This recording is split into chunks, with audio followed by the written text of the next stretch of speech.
bye. So, yeah, they're ready. Yeah, it's good there. We'd like to end the run now. Experiments, please acknowledge when you're ready. We'd like to end the run now. Please acknowledge when ready.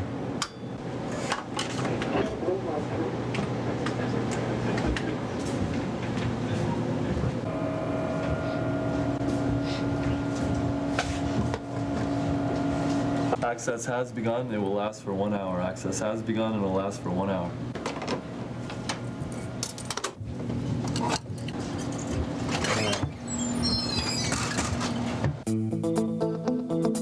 People are proud of the work that they've been able to do here.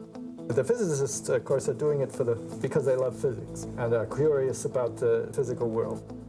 Well, a very big part of the lab's efforts is to let people know that this kind of research is going on, that we're excited about it, and that it's real. I think to be a physicist, you must believe that you can understand nature. That's what we're about, after all, is trying to understand nature. And so we try to simplify it as much as our minds can. We try to make it understandable.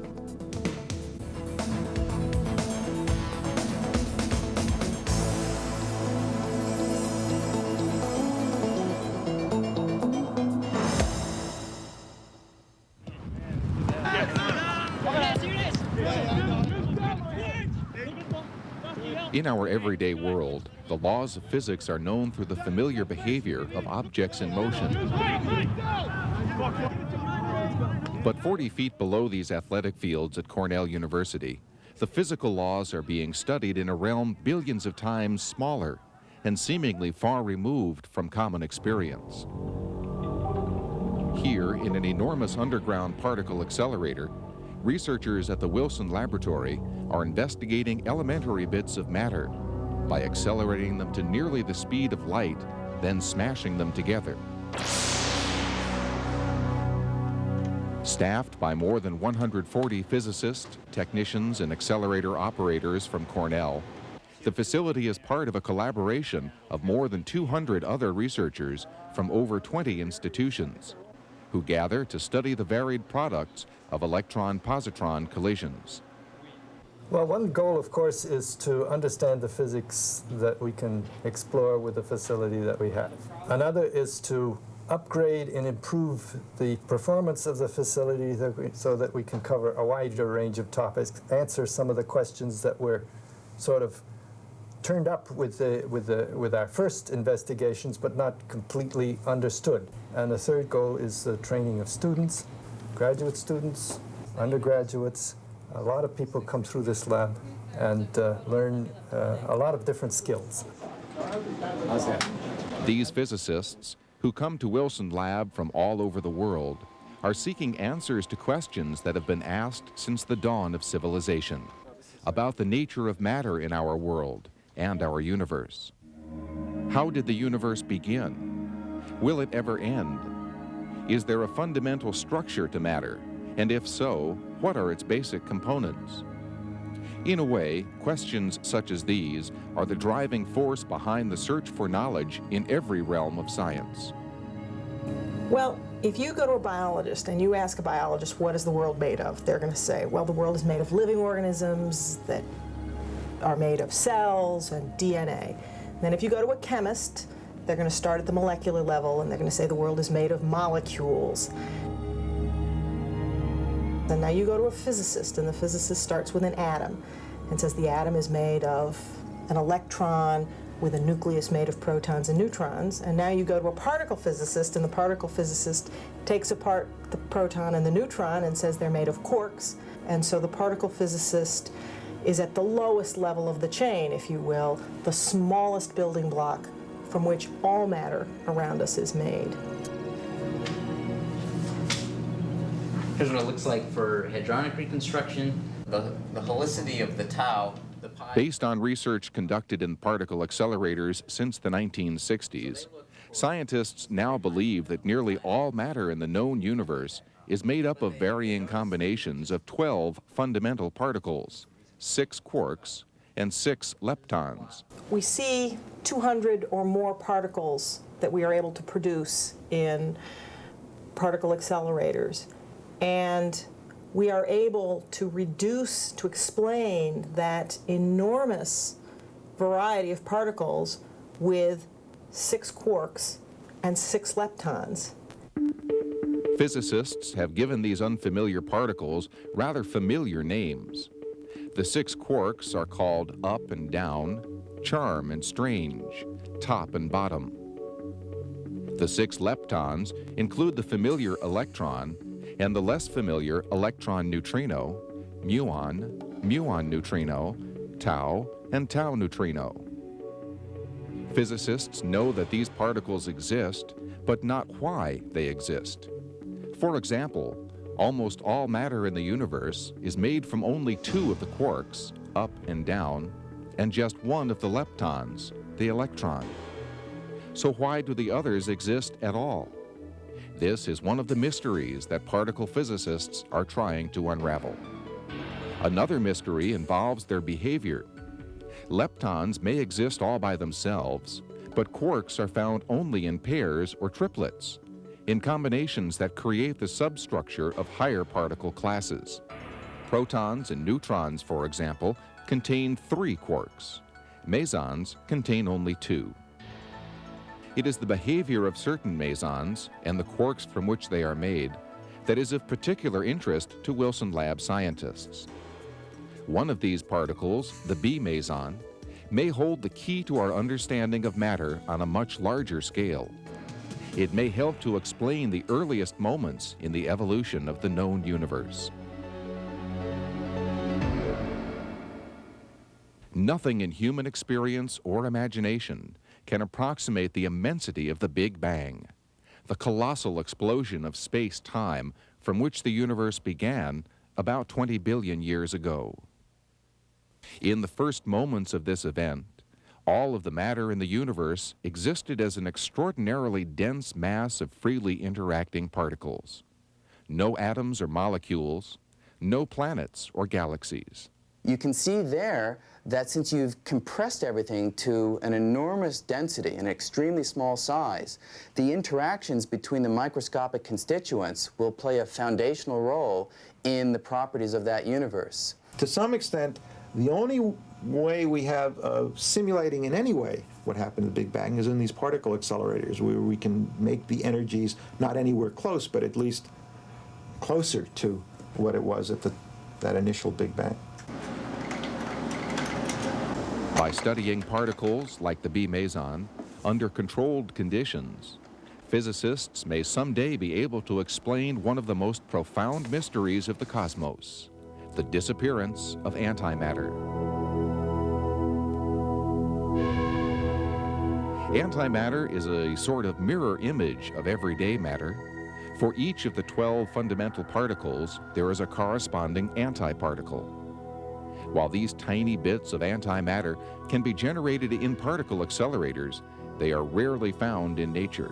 If a piece of matter and its antimatter partner come in contact, they annihilate. They annihilate and produce pure energy in a rather violent explosion.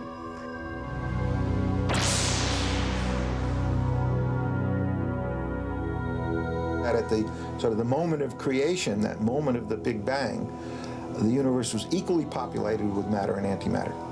If that matter-antimatter symmetry maintained itself, then there would have finally been the matter and antimatter meeting and annihilating into basically pure energy, and there would be neither matter or antimatter left in the universe, but just pure energy, and we wouldn't be here talking about it. There can't be too much antimatter around today because we don't see these violent explosions. So a crucial puzzle is, why is it that there's so much matter, but very little, essentially no, antimatter? Physicists believe that the answer may involve the concept of symmetry. Matter and antimatter were symmetric after the Big Bang in that they existed in equal amounts. The absence of antimatter means that the symmetry must have been violated. The experiments being done at Wilson Lab, at the Synchrotron, are experiments which try to probe how the symmetry may be violated in the fundamental equations governing elementary particles. The B quark, in certain rare instances, will decay in a way that will sort of violate the matter-antimatter symmetry. And so the B quark and the B meson seems to be a very good laboratory to possibly get some ideas how this asymmetry occurred in the early universe. It is one of the great ironies of physics that our understanding of the universe depends directly on our understanding of nature at its smallest scale, the world of elementary particles. To study that world, physicists must turn to their machines. The Wilson Lab particle accelerator is made from a complex underground network of electromagnets, microwave cavities, and other precision components. Running such a machine is no small feat. Thousands of components must be tuned and calibrated. 200 electromagnets must be positioned to within a few hundredths of an inch around the accelerator's half-mile circumference. Access to these underground tunnels can take place only when the particle beams are turned off, since the beams produce high levels of radiation.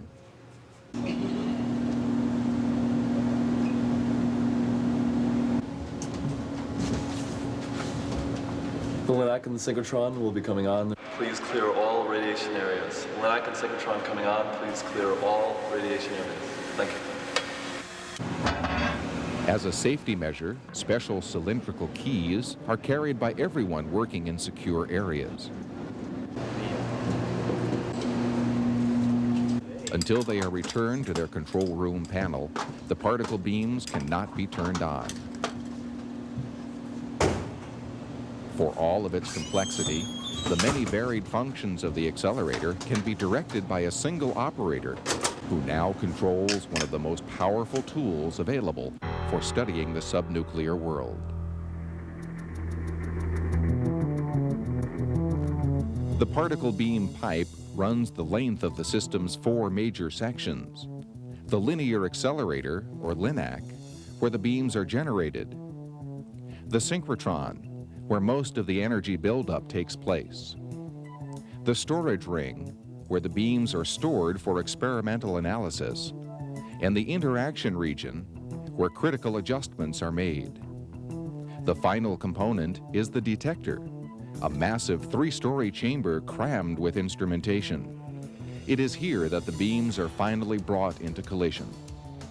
The whole process begins with a device similar to that found in any ordinary television, the electron gun. The back end of a television also has a gun in it, and an electron beam comes off of that. In the case of a TV, the electron beam goes across the television screen, and in the case of the LINAC, there's a hole, and it just goes down the hole and into the rest of the LINAC. Electrons are generated by essentially boiling them off of a hot filament and pulling them into the LINAC through a positively charged metal plate. Once moving, the electrons are immediately packaged or bunched. The electron beam as it comes off the gun is about 3 feet long. It's compressed in the first few feet of the LINAC, and at that point the beam is about 1 millimeter or 2 millimeters long, sort of twice the thickness of a dime. Although they are very small, each bunch contains over 20 billion electrons. In spite of these numbers, they fly in tight formations, separated by great spaces at their subatomic scale. Only a short distance from its origin, the tiny squadron encounters the first of many acceleration chambers, an RF cavity, where powerful microwaves oscillate at very high frequencies. Those electrons are then accelerated on a radio wave down the linear accelerator, much like a surfer riding a wave at the beach, picking up energy from that wave as they go. The trick is to get the beam to go through on the crest of the wave so that it essentially surfs and gains energy down the whole LINAC. By the time the beam leaves the LINAC, it has been elevated to an energy level of over 300 million electron volts and is ready for even greater energies in the next machine segment, the synchrotron. The synchrotron is a circular accelerator, like the LINAC, which is straight. It uses radio frequency cavities, accelerator cavities, again to accelerate the beam. But the idea here is, in fact, you make the beam go through them many times by going around in a circle. Nearly half a mile in circumference, the synchrotron elevates the beam energy to even higher levels, 5 billion electron volts. To put this energy level in perspective, a single electron volt equals the amount of energy required to accelerate a single electron across a potential of 1 volt. A television accelerates its electrons across a potential of 20,000 volts. The synchrotron achieves an energy 250,000 times higher, 5 billion electron volts, before delivering these high-energy particles to the next machine section, known by its acronym CESAR, the Cornell Electron Storage Ring. Similar to the synchrotron in size and design, the storage ring contains not one beam, but 2. The second beam is composed of positrons, the electron's antimatter partner. It is also generated by accelerating electrons through part of the LINAC. Before entering the synchrotron, the beam is aimed directly into a heavy metal target. The sudden collision with atoms of the target generates a shower of other particles. Among them, positrons, which are collected and accelerated in the synchrotron and then transferred to the storage ring. With both beams in the storage ring together, the electron and positron bunches can be tuned and focused so that when they reach the interaction region, they will pass through each other millions of times every second. But the benefit of the ring's circular structure comes at a price. Like any physical object, the particle bunches would prefer to travel in a straight line. But they are forced into their circular course by powerful magnetic fields generated by electromagnets surrounding the beam pipe. Bending the beam through these magnetic fields generates intense X-ray radiation. While this could be seen as wasted energy, in fact, it is a tremendous resource. There's another group of physicists, they go under the name of CHESS for Cornell High Energy Synchrotron Source, that uses these X-rays to study biology. For instance, they've done some interesting studies on the cold virus. Also solid state matter, to understand how atoms join together to make different solids. Those X-ray beams are very, very powerful and can be used for all sorts of exciting things in surface physics, chemistry, biology, geology. And so this is a very different type of study than studying the basic properties of matter, but yet very important. While the CHESS scientists with their X-rays explore the mysteries of our everyday world, explanation of the deeper mysteries of matter must wait for the beams to be focused into a tight, highly compacted arrangement. Now, rotating in opposite directions at the speed of light, the beams are ready for collision.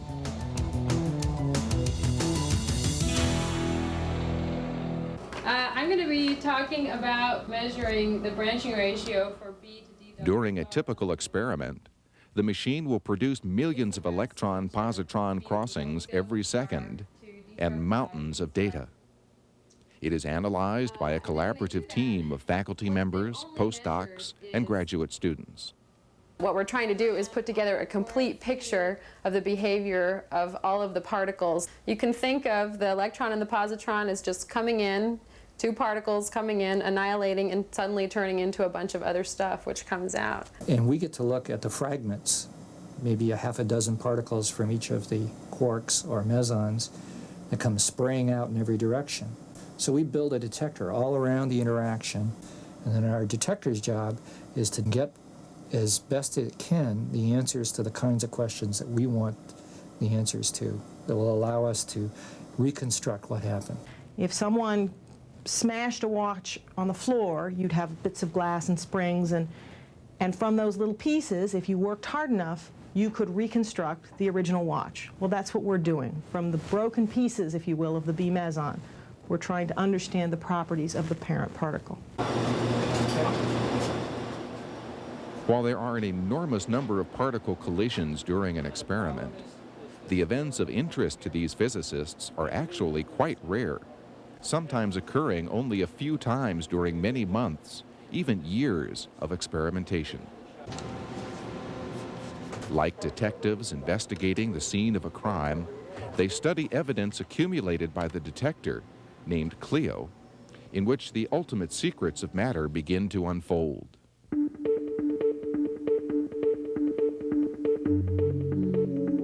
Cleo is witness to about 1,000 matter-antimatter annihilations every second. The subatomic byproducts of these collisions stream out in a variety of species, some spiraling inwards around the detector core, others escaping to Cleo's outer layers. Most of the particles travel very near the speed of light, and so they take on the order of 10, perhaps, nanoseconds being a billionth of a second, to go from start to finish within the detector. So it all happens very, very quickly. Surrounding the interaction region are layers of specialized components, each one designed to help identify different particle species. Well, the first detector that the particles coming from the interaction encounter is the silicon detector. Just outside of that are a collection of drift chambers. These drift chambers are large tanks of gas. Inside each drift chamber, a matrix of thousands of wires gather evidence of the passing of charged particles. As they travel past each of these wires in the tracking chamber, they, being charged themselves, would yank electrons out of the atoms in the gas, so-called ionizing the gas, and then these electrons would drift off to the wires in the tracking chamber, and that's how we measure their position. Position provides a critical clue to a particle's identity by revealing the path it takes through the detector. Because the entire detector is placed within a powerful magnetic field, positively charged particles are bent in one direction, negatively charged particles are bent in the other. Meanwhile, other particles, such as photons, pass through the drift chamber unnoticed until they eventually strike a cesium iodide crystal, one of more than 7,000 crystals forming a giant cylinder around the detector core. Electrons may produce a similar effect. These electrons are accelerated very violently, they're very high energy, and they give off gamma rays and X-rays. And these then, in turn, make more electrons and anti-electrons, which give off more photons. And you have this shower. And so you get a huge flash of light from, let's say, a high-energy electron that's actually proportional to its energy. Beyond the crystals, the entire detector structure is encased in thick layers of iron. Their purpose: identify elusive mu mesons or muons, which are the only charged particles capable of passing through so much material. Throughout the experiment, signals from each of Cleo's many sensors are amplified and converted into streams of digital information. These torrents of data flow through high-speed computers, which process the signals for the final step of the detection sequence: data analysis.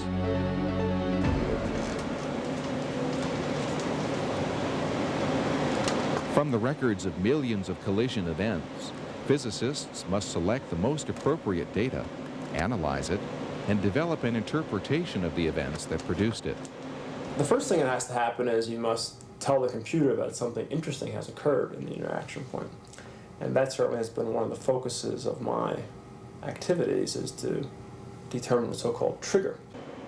A trigger is actually a computer program that can look for specific patterns in the data that may indicate that a scientifically interesting event has occurred. We then have a rather sophisticated set of software which then looks at each of these events and classifies it, puts it into a bin, tries to bin them all, and we then sort through them in this manner, and everyone gets to pick out what they think are interesting events to look at. Some of the kinds of clues that we go after are the directions of the particles, their momenta. We sometimes get clues as to their mass or their identity. We choose the components to go after these particular things. When the information from all components is put together, physicists are able to reconstruct pictures of any significant events. One clue at a time, the elementary particles are slowly revealing their secrets. With their enormous machines and meticulous analyses, these physicists are methodically building our knowledge of matter on scales as tiny and as large as our imaginations can allow. One of these things that motivates many of the people here in the laboratory is telling what you learned and explaining it to others so that they understand it too and get the excitement as well. One of the attractions of Cornell is the sense of everyone rolls up their sleeves and gets in there and works. This is sort of the edge of our knowledge. It's the ragged edge of our understanding of how things are.